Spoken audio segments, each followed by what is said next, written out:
Appeasement. The word that tried to prevent war. It was a word that echoed through the halls of power, a word that defined an era, and a word that still sparks debate today. Appeasement. Scroll segment 1. What does appeasement mean? Let's start simple. What does appeasement even mean? The word appeasement comes from the Latin root paisum, meaning peace. It evolved through Old French as appaisir, meaning to bring peace or calm, and made its way into English by the late Middle Ages. Originally, appeasement didn't have a bad reputation. It meant calming tensions, settling disputes peacefully. But that changed in the 20th century. Segment 2. The historical context. 1930s Europe. Now let's set the stage. It's the 1930s. Europe is still traumatized by the horrors of World War I. Economies are struggling. And a new threat is rising: Adolf Hitler. Germany, under Hitler's leadership, begins violating the Treaty of Versailles, rearming the military, occupying the Rhineland, annexing Austria. And the response from Britain and France? Appeasement. Leaders like British Prime Minister Neville Chamberlain believed that by giving in to some of Hitler's demands, they could avoid another world war. The most famous example? The Munich Agreement of 1938. Chamberlain handed over the Sudetenland, part of Czechoslovakia, to Hitler, and returned home declaring, "Peace for our time."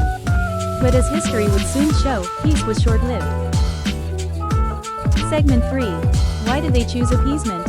So why did Britain and France choose appeasement instead of standing up to Hitler? World War I trauma. No one wanted another bloodbath.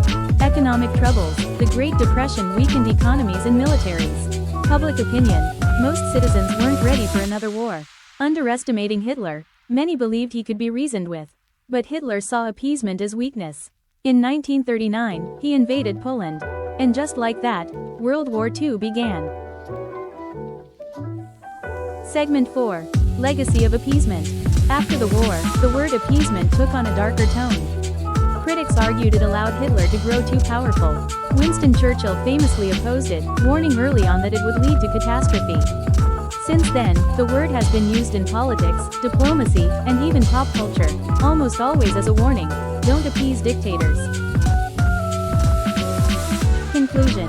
Today, appeasement still carries the weight of the past. It reminds us that the pursuit of peace is noble, but sometimes, peace comes at too high a price. History doesn't repeat, but it rhymes. Mark Twain. So the next time you hear the word appeasement, remember, it's more than just a policy, it's a lesson written in the blood and ashes of history. Short answer prompt.